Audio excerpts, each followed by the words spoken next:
सास बनने की ट्रेनिंग। सुधा के बेटे की शादी होने वाली थी और वो इतनी एक्साइटेड थी कि आज मैं ऊपर आसमान नीचे, आज मैं आगे जमाना है पीछे।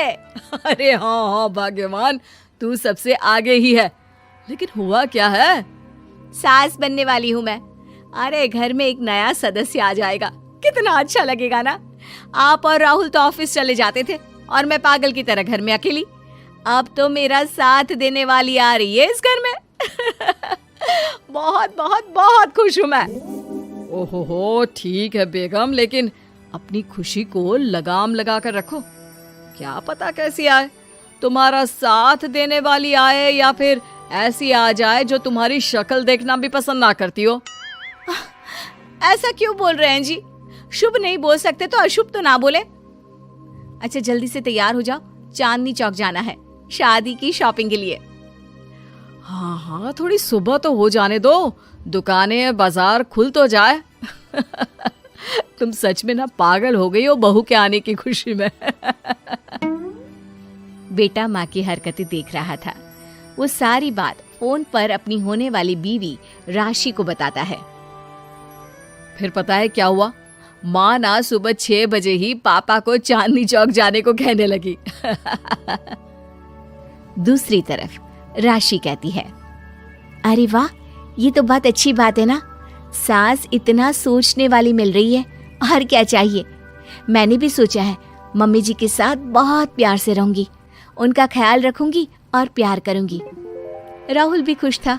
लेकिन बाजार में सुधा जी और उनके पति को एक अजीब सी दुकान दिखती है जिसके बाहर लिखा होता है, हमारे यहाँ सास बनने की ट्रेनिंग दी जाती है। ये देखिए जरा, लग रहा है आजकल के लोगों को कोई काम नहीं है। अरे सास बनने की भी ट्रेनिंग होती है क्या?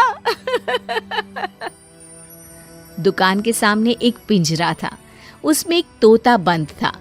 सुधा की बात सुनकर तोता बोल पड़ता है, अरे नादान औरत, अगर सास सही तो पूरा घर सही रहता है, परिवार बंधा रहता है और आने वाली जनरेशन संस्कारी होती है।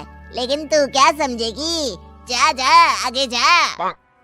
ओए, तोते बड़ा बोल रहा है, क्यों आगे जाऊं? मैं नहीं जा रही।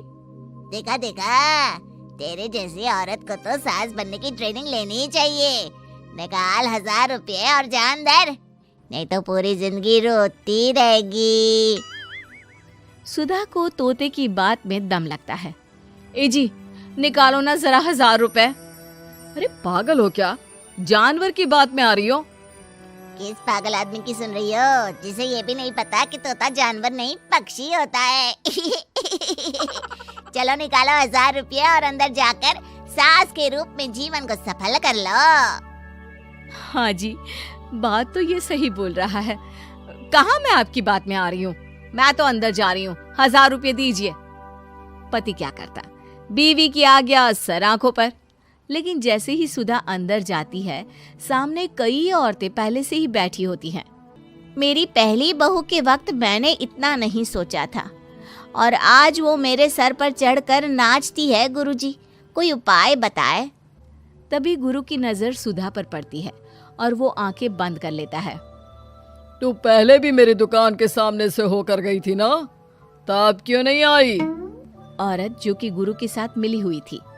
महाराज, तब पता नहीं था कि सच में सास बनने की भी ट्रेनिंग लेनी होती है।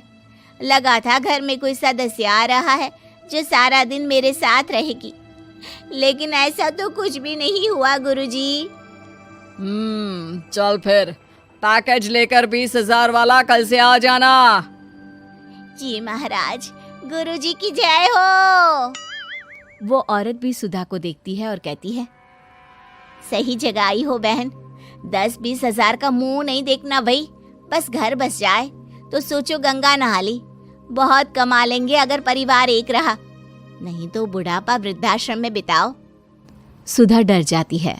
वो गुरु के पास जाती है और उन्हें पैसे देती है। देखो, एक मंत्र गांठ बांध लो कि कभी भी बहू को बेटी ना समझना। जितना दबा कर पहले दिन से रखोगी, धीरे धीरे प्यार दोगी तो मान रखेगी, नहीं तो। ना जी ना गुरुजी, समझ गई। अरे भला हो भगवान का जो आपसे मिला दिया, नहीं तो मैं। हाँ हाँ, आगे बढ़ते जाए, पीछे और भी लोग हैं, सबको मौका दे। सुधा घर आ जाती है। राशि शादी करके घर आती है तो दिमाग में सास की वही छवि होती है जो राहुल ने दिखाई थी। देखो राशि, मैंने काम वाली हटा दी है। वो क्या है ना, 2000 महीने लेती थी, यानी कि 24,000 साल का, और 5 साल में उसे जोड़ो तो 1,20,000 रुपए। माँ जी, और 10 साल जोड़े तो? तभी राहुल आ जाता है। अरे बस बस, इतना मत जोड़ो, फिलहाल भूख लगी है, कुछ खाने को दो। अरे पर बर्तन तो गंदे हैं ना, काम वाली तो आई नहीं, फिर बर्तन कौन धोएगा? अरे कौन धोएगा मतलब? तू धोएगी? मैं? ठीक है, मैं धो लेती हूँ। धो कर देती हूँ, आप खाना बना ले। अरे खाना भी तू ही बनाएगी? ये क्या बात होती है माँ? क्या हो गया तुझे? कल तक तो कुछ और ही बोल रही थी। लेकिन सुधा का व्यवहार सुधरने का नाम ही नहीं ले रहा था। बहू और बेटा ससुर से बात करते हैं। पिताजी, क्या हो गया है माँ जी को? वो क्यों ऐसे व्यवहार कर रही है जैसे मैं कोई नौकरानी हूँ? पिता क्या करता, बता देता है सारी कहानी कि कैसे सास का दिमाग एक गुरुजी ने खराब किया है। सास बनने की ट्रेनिंग? तो मामला ये है, वही मैं कहूँ, कहाँ तो माँ बहू का इंतजार ऐसे कर रही थी मानो साक्षात कोई देवी आने वाली है, लेकिन व्यवहार नौकरानी जैसा। देखिए, माँ बुरी नहीं है, बस किसी ने उनका दिमाग खराब कर दिया है। तो ऐसे में मेरे पास एक आइडिया है। बहू फुसुर फुसुर करके पति और ससुर से बात करती है। अगले दिन बहू सास के सामने कहती है, अच्छा मैं जा रही हूँ, मेरी क्लास है। ये बोलकर बहू निकल जाती है। ये कौन सी क्लास करने जा रही है? पढ़ाई तो खत्म हो गई थी इसकी। अरे माँ, दरअसल वो ये सोच कर आई थी कि तुम माँ जैसी होगी, लेकिन यहाँ तुम तो तुर्रम खां बन गई हो। तो वो किसी बहू बनने की ट्रेनिंग वाली क्लास में गई है। ये बोलकर बेटा बाप की ओर देखता है और आंख मार देता है। हाँ हाँ, वो तो तुम्हारी माँ ने भी सास बनने की ट्रेनिंग ली है बेटा। पहले का जमाना और था भाई, कि भोले मन से रिश्ते शुरू किए जाते थे। अब तो नई लड़की घर आते ही नौकरानी हटा देते हैं। बताओ, पिछले 25 साल से वो नौकरानी काम कर रही थी, तब तो कोई हिसाब किताब नहीं हुआ। अरे पापा, आप भी माँ को बोल रहे हैं? अरे माना, वो माँ समझ कर आई, घर में खुशहाली रखने के लिए हमेशा आप लोगों के साथ उठती बैठती, माँ को कभी जवाब नहीं दिया। लेकिन माँ की क्या गलती? अरे दादी ने भी तो ऐसा ही किया होगा ना माँ के साथ, तभी तो माँ अपनी बहू के साथ ऐसा कर रही है। नहीं, वो तो बहुत अच्छी थी। मेरे आने के बाद तो उन्होंने खाना बनाने वाली भी रख ली थी। अरे तो फिर तुमने क्यों काम वाली हटा दी? किसी के कहने पर अपना घर खराब कर रही हो तुम सुधा। अब बहू भी गई है ट्रेनिंग लेने, पता नहीं क्या सीख कर आएगी। नहीं, मैं अभी जाकर उसे ले आती हूँ।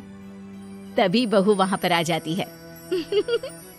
नहीं माँ जी, मैं कहीं नहीं गई थी, मैं तो सिर्फ आपके लिए ये नई साड़ी लेने गई थी। अब तो सब ठीक है ना? टीवी पर रामायण देखकर रावण मतलब अरविंद त्रिवेदी बहुत भावुक हुए। क्या? तुझे कैसे पता? हेलो ऐप से देख, ये है हेलो ऐप। जैसे ही आप हेलो ऐप डाउनलोड करते हो, ऊपर सर्च बार में हेलो ट्रेंड्स मिलेगा, जिसमें सभी ट्रेंडिंग न्यूज, वीडियोस, आर्टिकल्स मिलेंगे। उससे आप डे टू डे इन्फॉर्मेशन से अपडेट रख सकते हैं। ये तो बहुत अच्छा ऐप है, मैं अभी डाउनलोड करके खुद को अपडेट करती हूँ। सास बनी डंडे वाली भूत। शिखा की नई नई शादी हुई थी। उसका मायका और ससुराल दोनों कानपुर में ही थे, इसलिए उससे मिलने उसके भाई अक्सर आते जाते रहते थे। ये बात शिखा की सास मीना को बिल्कुल पसंद नहीं थी। मम्मी जी, आज राहुल भैया आ रहे हैं। कौन? तेरे चाचा का लड़का? जी मम्मी जी। अरे पर वो तो दिल्ली में रहता है ना?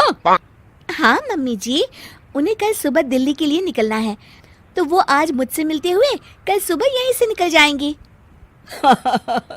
हमने तो धर्मशाला खोल रखी है ना। कुछ कहा क्या मम्मी जी?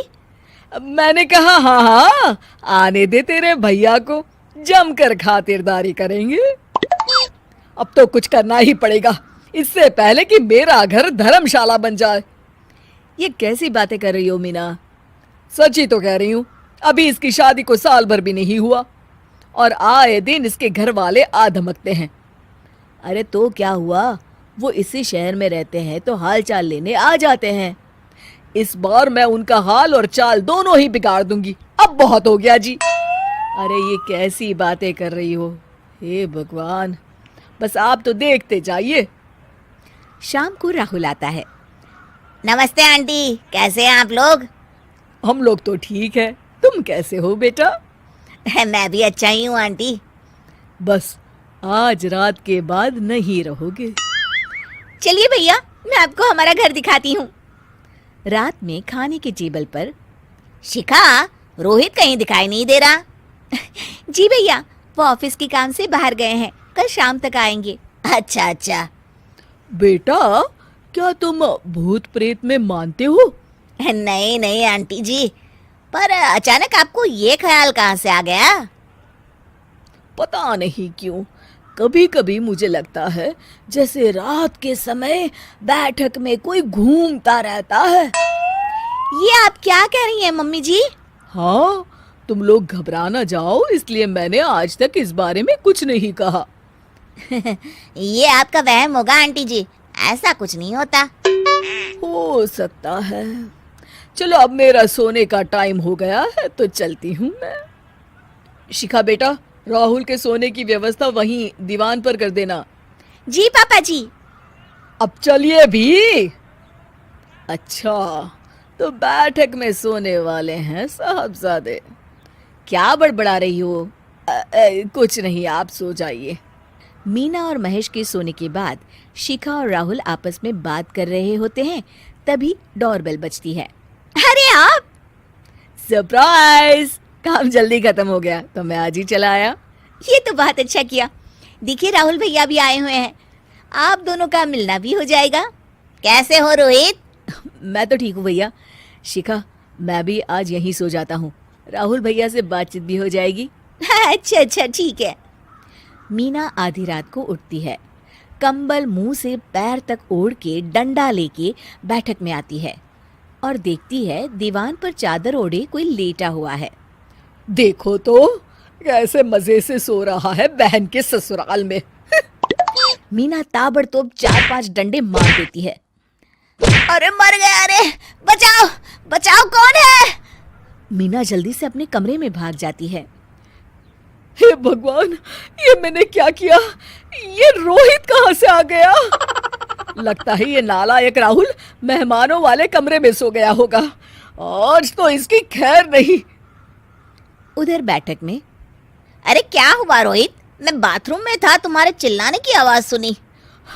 पता है भैया, मैं सो रहा था, अचानक से कोई आकर मुझे डंडे मारने लगा।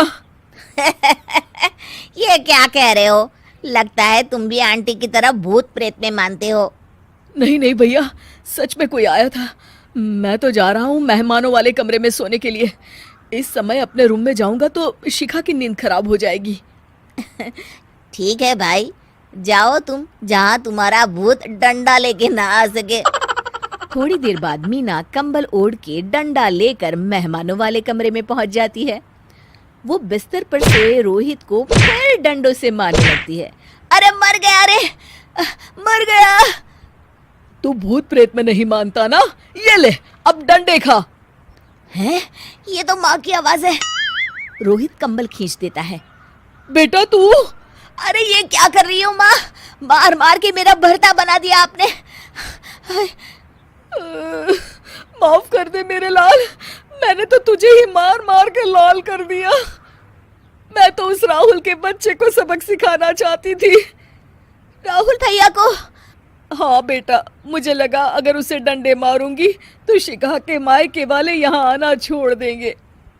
हे भगवान, माँ, ये घर शिखा का भी है, उसके घर वाले जब चाहे आ सकते हैं। हाँ बेटा, आज मुझे भगवान का इशारा समझ में आ गया। मैं कितना गलत करने चली थी और अपने ही बेटे को चोट पहुंचा दी। अब चुपचाप जाके सो जाओ माँ, और किसी को कुछ बताने की जरूरत भी नहीं है। शिक्षा दूसरों का बुरा चाहने वालों के साथ भी बुरा ही होता है।